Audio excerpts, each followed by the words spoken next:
it. You just need to keep her a bit more together. Keep her a bit more together. So the meter canter.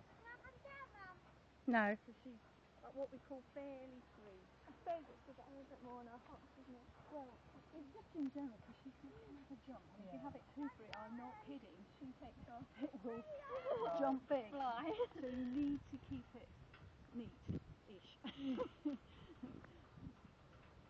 Right, listen. She's... Stop that for a minute. You're just pop the cross. You know, padders, you see, the difference, this is a Padders is hunting machine. Padders is what most just been a people one-time could thing. ride.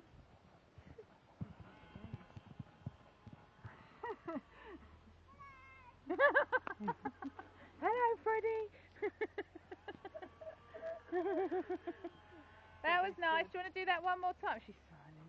Want to do that one more time? Be sure to change her legs.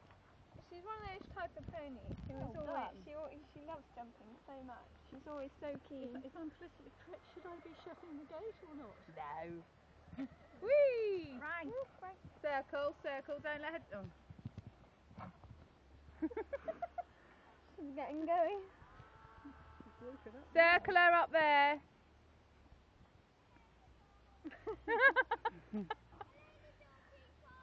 Hello, little Freddie. I suppose maybe just